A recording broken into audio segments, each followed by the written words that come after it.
So next up is Rachel. So this is actually Rachel's return to this stage, because a few years back she did actually do a lightning talk, wasn't it, on remote working? But she's here to talk for a bit longer. Rachel's talk is on data-driven delivery. So we've got another, one of my favourites, and a case study. Is that right? Yes. Ish? Yeah. Yes. All right, cool. I'll leave you to it. These are here. Please don't fall over them.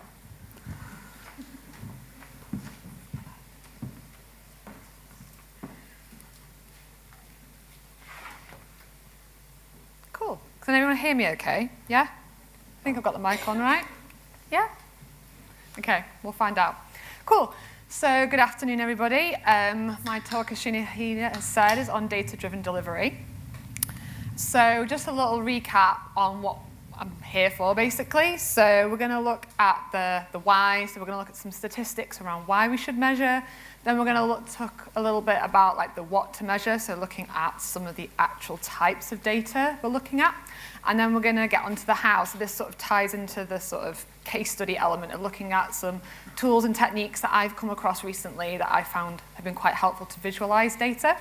But before I talk about the why, what, and how, I actually did a little survey, so I added a little bit of data into my talk, and it did get circulated around, like the guys tweeted it and shared it, and it's on the Slack channel, so for those people that did partake in the survey, it was just to get some insight and data around how all of us here currently use our data and what we think and how we track, so I'll be able to reference some of that as well, just to give it a bit of context, so I thought that would be quite valuable. But before I give my talk, I'll tell you a little bit about me. There's two really important projects that I manage in my life, and they are Samosa and Bargy, my cats, and there is my husband, Vikas. Obviously, I had to get the cats in, because Deliver Conference isn't a Deliver Conference without cats, as you've already seen. But I don't have a GIF, but I got a little cartoon. So I'm Rachael Shah.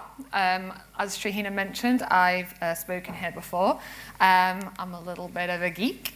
As a few people have seen, I get really excited about Deliver Conference every year. And if anyone here today has been really enthused about the talks and the workshops, as Shahina mentioned, I did do a lightning talk here 3 years ago. And before that, I did something called 300 Seconds, which was literally a 5-minute platform where they videoed you and you could watch it back. And I'd really just encourage people just to go for it.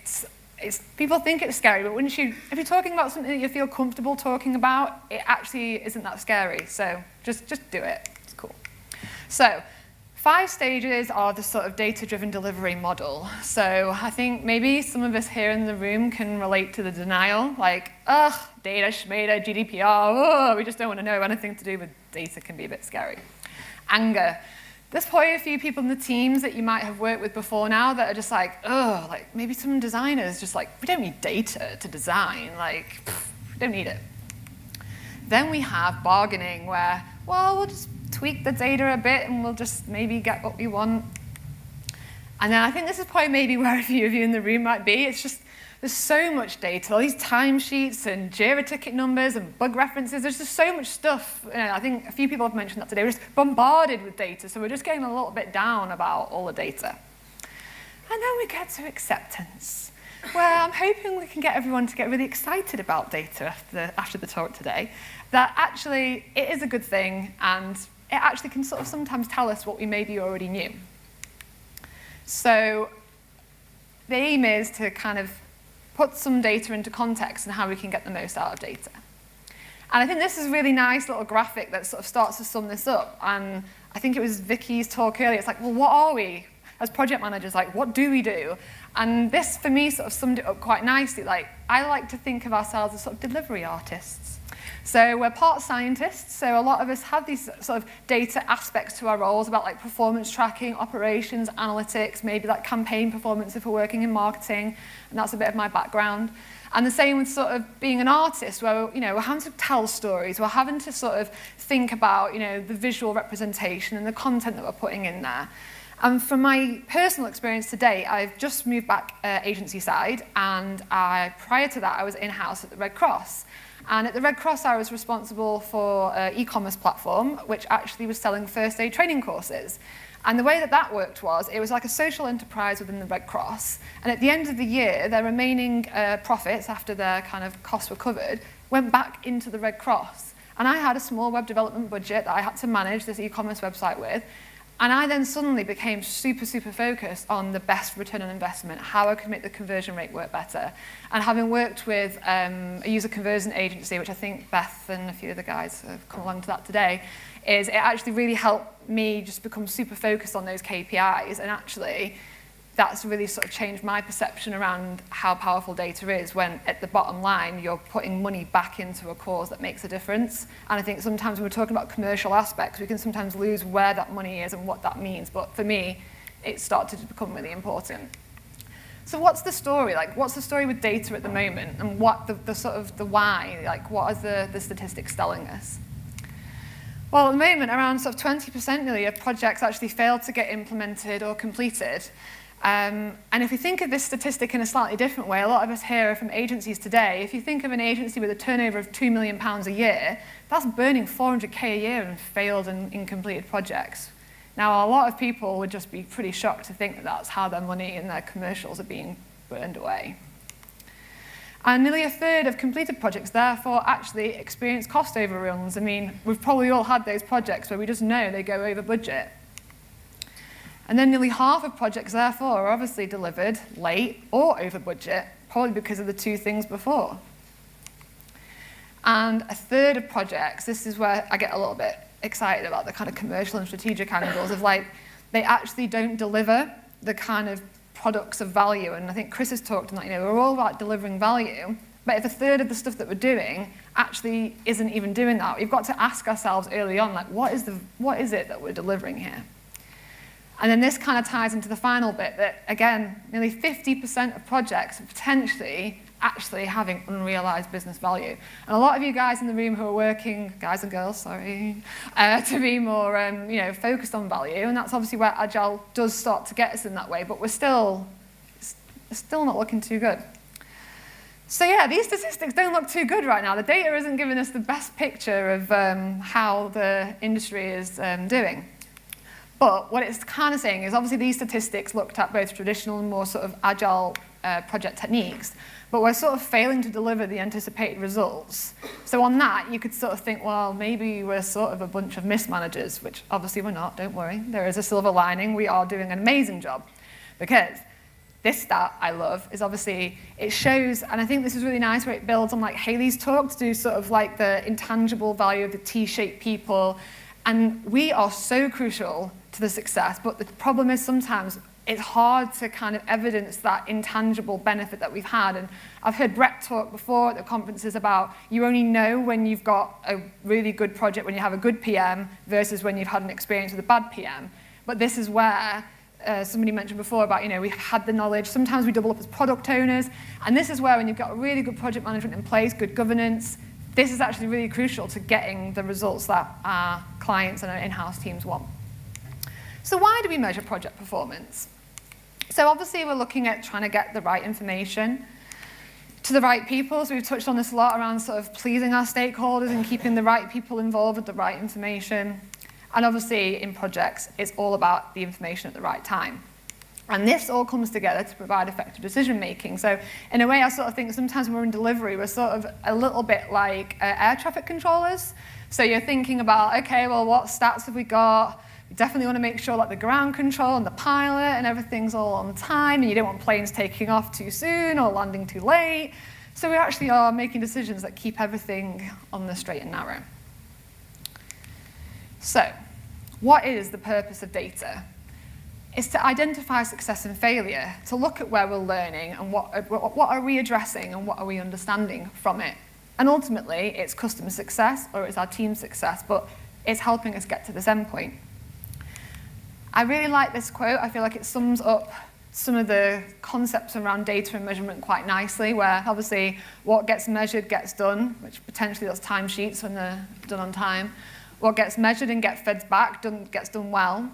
And then what gets measured and rewarded gets repeated. And you just get into this cycle of just the same old, same old results, this kind of closed loop thinking. There's people that maybe have come across BA, and I'm definitely not a BA, but when you start getting into systems thinking, it gets a little bit like, whoa. But this quote that Einstein has, some of you might have come across it, is, if you just keep doing the same thing over and over again and expecting different results, then this obviously is where sometimes the data can trip us up. And there's some really interesting statistics if anyone's come across a book by Matthew Syed on black box thinking. There's some really harsh statistics around how healthcare providers actually are contributing to 400,000 deaths a year through medical negligence, because people just don't want to talk about failure and actually address some of the macho culture with having to be seen to be right all the time. So what data do you guys collect? Now, thankfully, I've done a survey, so I know what you are all collecting. Well, some of you who've answered the survey. Timesheets, that's just standard. I'd be disappointed or quite shocked if we didn't have timesheets in there. Story points, budget spent variance, milestones, percentage complete, bugs raised, risks. Now, there's an interesting way in terms of how we could think about how we categorize our data as well. There was a really interesting talk that sort of Matt had signposted me to, that was by Kat Swetel, that talks about the development metrics that you should measure but you probably aren't looking at. So these are in 4 quadrants. We've got quality metrics. So I think a lot of us now, we're working in user stories, acceptance criteria, those sorts of tangible data that you can put behind that can really give you an indication of the quality and the number of bugs that we're getting raised. Responsiveness. So how do we adapt to change and then see how that affects our plans and how we can actually pivot when we need to. Productivity. Now, I think this is probably somewhere where we probably inadvertently sometimes can spend a lot of our time as project managers on the timesheets and the tasks done and how billable we are. And this actually can sometimes sort of overtake the other sections. And predictability. So particularly as we're moving more into this sort of agile world, we're definitely looking at when we can look at our velocity, how many story points we can get through a project. Obviously that then ties back into our cadence. So then we can start to look at when it's realistic that we could actually deliver these things. So these are all really, really great metrics. But what does actually success look like? And obviously this can mean different things to different people. And I'd put this question in the survey. But in terms of broader teams, thinking of the broader T-shaped sort of thing, obviously developers might think their code looks really great and they don't really have to refactor it. The designers might just be like, well, the client likes my designs and I got no feedback. Obviously, certain people who are more operational, like success looks like having really great billables. Now, these 2 next answers are taken directly from the survey that I gave out. Upper management sentiment. So some of us think, obviously, success is based on maybe the highest paid person's opinion or senior stakeholders. That's one definition of success, because we're trying to keep everybody happy who's up above. This one, for me, is a really interesting one. On time, within budget, fully invoiced, and the level of bugs going into warranty. Now, don't get me wrong, I think this does sound like potentially a bit of a project nirvana, but this project, the team could have been miserable as hell, and there's a load of tech debt. But we're saying that that actually is success. So there are some good things.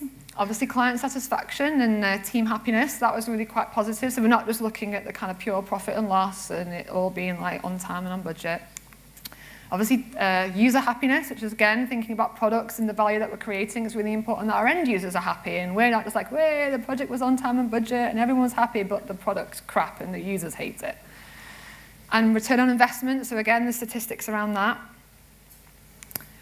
But also, what kind of value are you actually creating for the client? And what are we creating for the team? And the value is the kind of slightly harder, intangible bit that we're sometimes trying to convey in terms of the outcomes. And in a way, you can't really understand the value until you've actually evaluated your project against the overall project success criteria. Okay, well, how do we do this? So success is obviously a lot of different things to different people. How does success happen? Obviously, we know that it's all the kind of great stuff on the top around what people see, but there's a lot of kind of hard work and grit and determination that goes on underneath.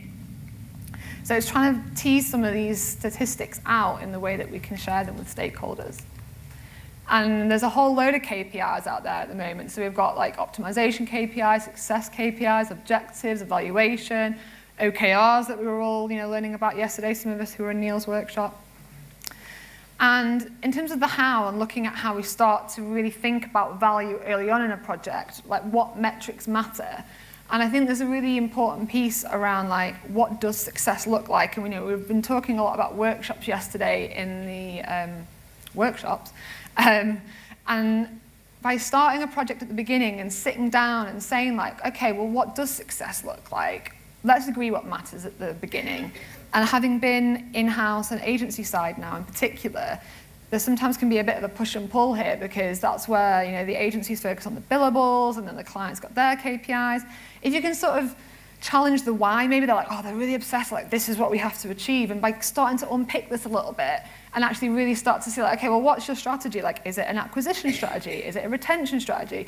Is it a kind of conversion strategy? And then when you're kind of really clear on what the strategic point of the project is, you can then align your objectives back to your strategy and then agree your measurement framework. And I've worked in a few places now where you've got sort of strategy and insight people or data intelligence teams, and data is becoming more and more valuable. It's getting these kind of conversations just out in the open at the beginning, because then you can track it from day one. And I think sometimes there's so much potential to share our successes, but if we haven't agreed what success looks like and got a measurable against that, then we get to the end and we're like, woo, our website's live. It's just live.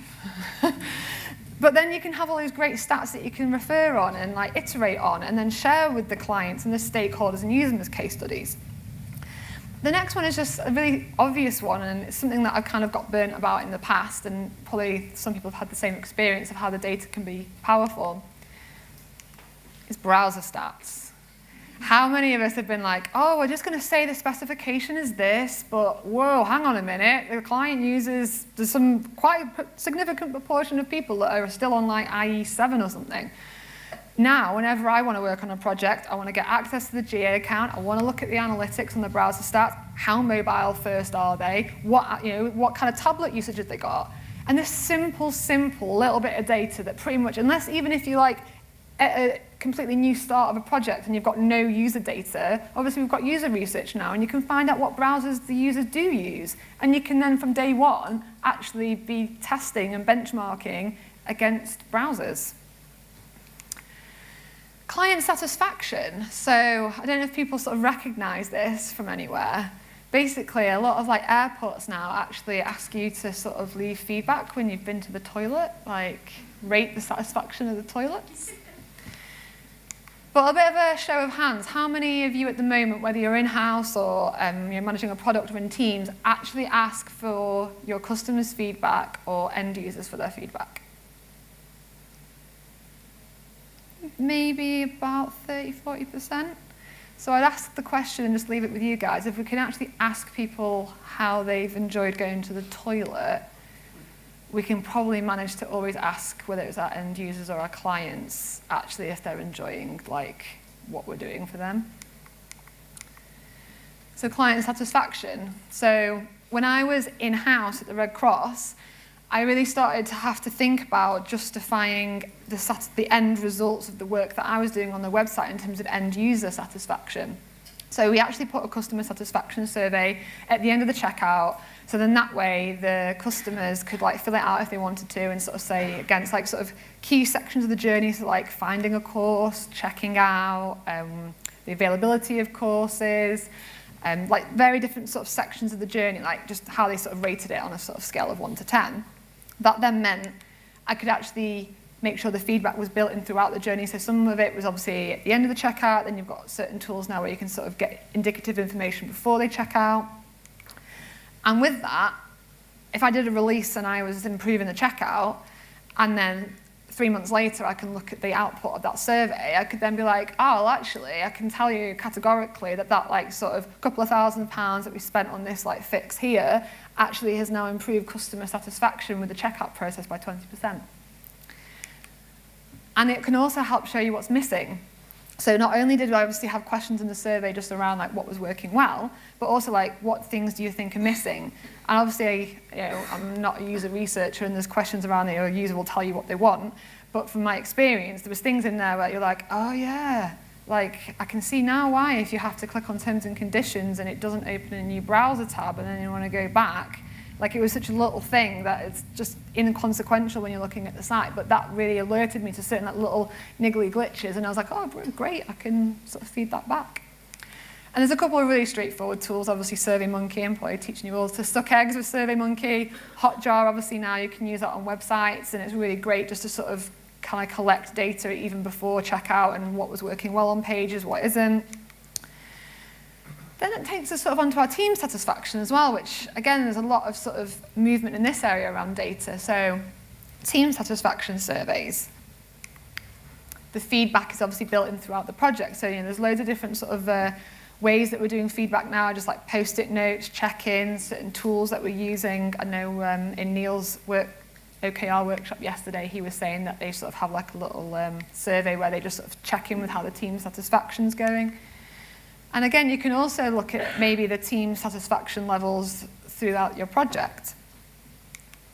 And obviously, there's a few tools out there, there's like Hive HR, which is sort of one of those sort of like amber traffic lights of happy, sad faces around how the team is satisfied. Google Surveys is really straightforward. Tiny Pulse. Now, the Tiny Pulse one's a really good example. So in this next slide, they've obviously tracked, using the Tiny Pulse sort of team satisfaction data by the different teams. HR can use this to be like, so like the new sort of VP was hired here in like marketing, and oh, the team are getting happy, they've got a new like VP. But then like over here, like it starts to get a bit worse, and it's just like the tip of the iceberg where there's a problem developing.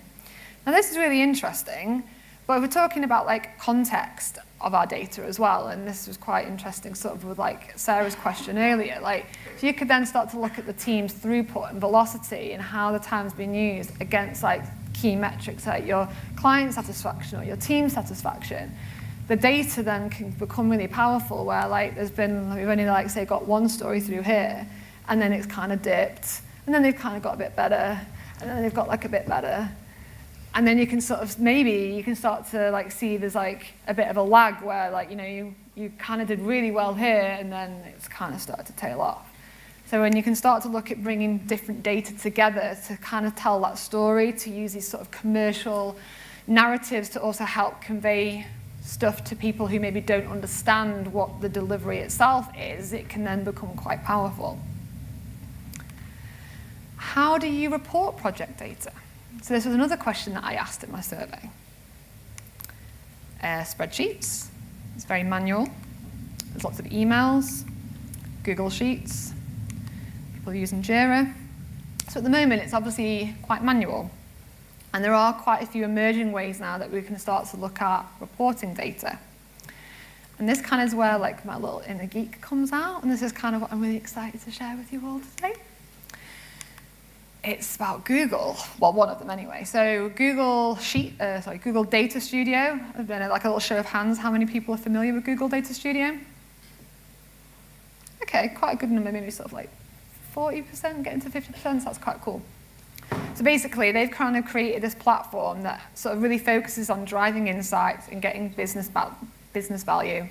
And it's got quite a few benefits. So it gets all your sort of data in one place. So obviously at the moment we've got lots of fragmented data. We've probably got loads of different tools all over the place that we're sort of capturing data, but a lot of it isn't sort of talking to each other or is in one shared place.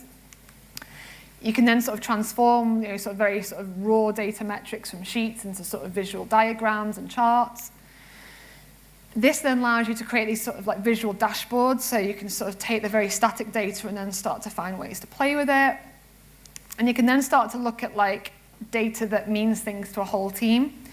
And I feel like this is where there's some really interesting ways that this can be used. So for thinking about dashboards for teams, this is an example from their little website where it's got like a really example of a GIF. So you can basically filter the date parameters here, so you can sort of look at the date series that you want.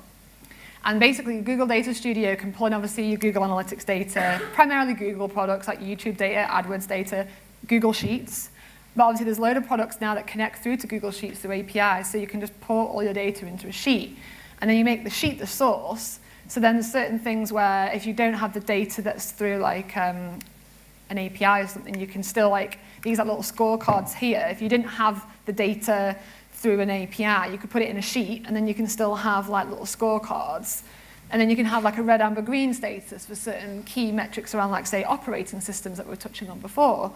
The whole team can see like how the different devices are performing. You might have like, your sort of geography stats. And if we're thinking about a sort of, Kevin from Valtech at the Deliver session on Tuesday night was talking about like information radiators. And obviously it's great that we have these sort of, whiteboards and places like that to sort of capture some of the key stuff. But for some of the stuff that's really moving and is really like amazing, like data that's changing real time, we can configure these to work however we want and really bring all these metrics to light and share them with stakeholders. And the other really cool thing is you can actually, just like with any Google sort of Docs or Sheets product, you can give them a link, you can share it around, stakeholders can have access to it, they can toggle the data. You can have multiple sheets as well, so you can actually have, like, this could just be one view, you could have like different products, you could have different channels. And I ended up using this at the Red Cross. So I was in an e-commerce marketing team, so I was responsible for web development, and then we had another channel team that were looking after social, email, PPC, organic search. We then had a few products as well that we were kind of looking after, like apps, and then we had like Alexa voice tech. So we used to have to do like a 12-page Word doc report that every quarter we'd have to do and painstakingly fill it out. And then I kind of stumbled across this and I was like, oh man, this could like really take a boring 12-page Word document and turn it into something really cool and exciting. So I asked my like old boss if I could use this, and this is sort of like one example of how we've taken our own data and turned it into a data studio. So this is from the e-commerce website stats. So this is just an e-commerce view. So this gives you a really good focus just on who user demographics are in terms of their age ranges, the number of sessions and the conversion rate by age range. So obviously for us, we sort of knew it was like, the sort of 25 to sort of 44 was highest in terms of both users and conversion. Gender, like what sort of search terms are people looking for? Because sometimes we'd sort of be like, oh, people searching for something and it's not on the site. We could sort of see where people, like this said CPR. So this was obviously people like looking for CPR advice on an e-commerce website. And then we obviously had sort of like our scorecard stats across the top. So we were looking at our users, sessions, our conversion rate, which that was our sort of key KPI that we were always driving towards. And we could then track that from, this was like a quarterly view. But we could literally then change this dashboard to like a day-by-day view, a week view, a year-on-year comparison. And once you set the data source up, you literally just have to toggle in the top here to whatever data view that you want. And the data will just refresh. And then we obviously had sort of like activity by device. So you could then start to see like conversion rates by the different devices. Then we had obviously product information about like the courses that were booked, like the traffic sources. And this was just one that was 100% automated because it was purely from Google Analytics.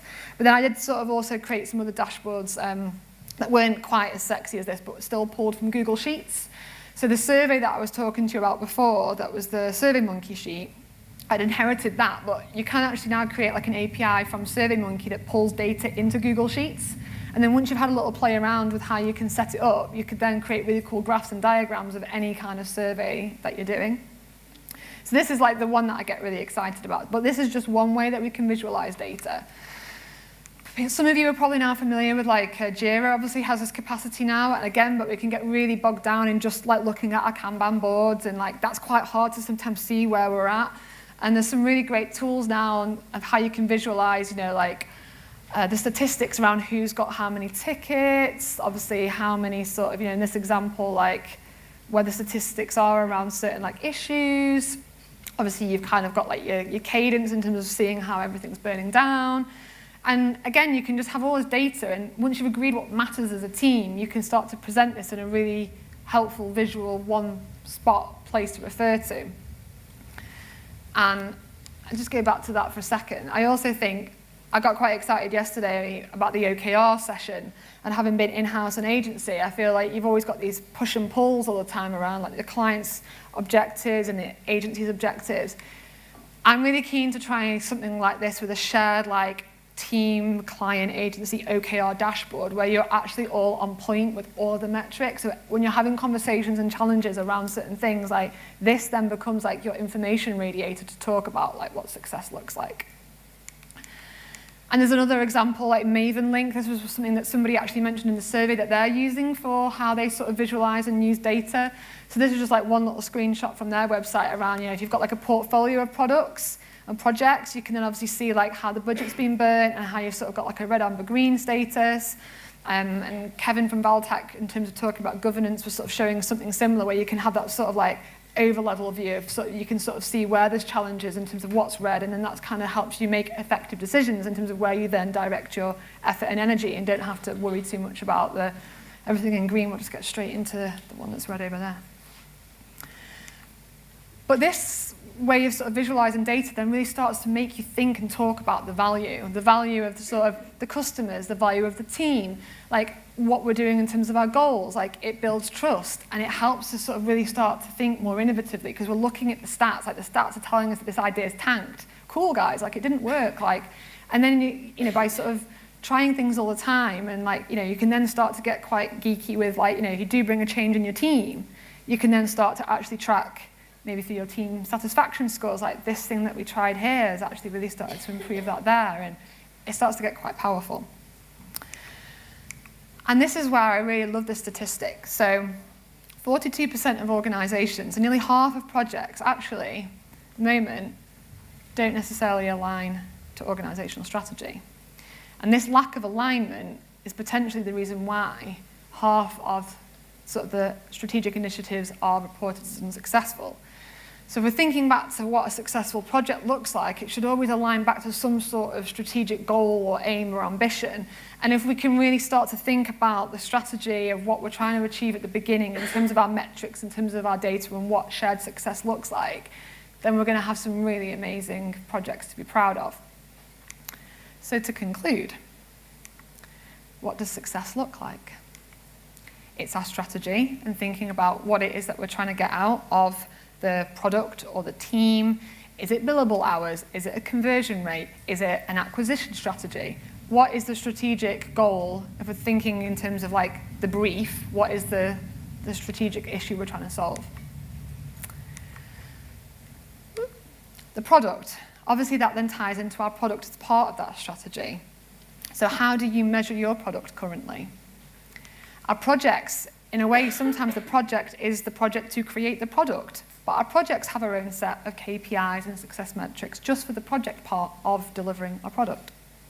So what indicators of project success do we need? Research. So what are our, we talk about users, but what are our teams telling us? What are our clients telling us? And what are our users telling us? What does this data tell us about the satisfaction of what we're working on? Because obviously with the team, we obviously heard that there is no I in team and there is a little I in the T, but together everyone does actually achieve more. So if we can really get behind some statistics that we're all on board with, then we'll actually act more as a team together rather than sometimes having these conflicting priorities. What's our mission? Does all of this data align to our mission and our purpose of what we're actually here for? If the data is actually counterproductive to what we're doing and it's just causing more problems, then maybe we need to reassess why we're using this data, because as a quote I used earlier is, what gets measured gets done. So maybe we need to sometimes, if there's data missing, which I think sometimes we're always it'd be really good if we had that, and if there's a value to that data, let's maybe make that part of our mission or our sort of key results as we would use in OKRs. And sort of ideas, we've got so many ideas from today and this conference, and I've already got loads of ideas that I'm really excited to go away and try out, but I'm also kind of going to think, how could I maybe measure the impact of my idea? So I'm hoping that this has really started to kind of maybe get you guys thinking, and it's more of a sort of philosophical talk because the progress is always built upon these sort of foundations of failure, and we know that this should be the case because obviously we have retrospectives and we're always looking at improving, but you've sometimes just got to try something and then sort of tweak it, and sort of building on Chris's idea of sort of in sport and our 1% marginal gains, and we're trying to get marginal gains for our clients, but what sort of little tiny tinkerings could we do to our projects if we start to put all this data in one place and track it? We could really start to see some interesting things. And all of this adds up to success. And this is where I'm hoping it can sort of show us that if we sort of accept and embrace data and don't look at it as something scary, that's something to be afraid of, or we can't work with data, that we can actually tell some really interesting stories with data. And I'm already sort of thinking from the workshop from yesterday that I kind of want to run a workshop on data. So that sort of like wraps up what I was wanting to talk about. There's a few references in there. So we've got the statistics that I used and cited. This was the development metrics that you should use but don't. So that was like a MP3 audio file and a presentation. This will take you straight to the Google Data Studio demo dashboard, and they've got some more information around how you can set that up. There's a link to Maven link, so that sort of touches on how they sort of visualize and dashboard stuff. And then the other bit that I sort of added in at the end now, there are actually some OKR dashboard products that I'm like, ooh, I kind of want to try those. I haven't used them, but there's quite a cool like little software recap from Capterra that looks at all different types of OKR visualization tools. And that's me. Any questions?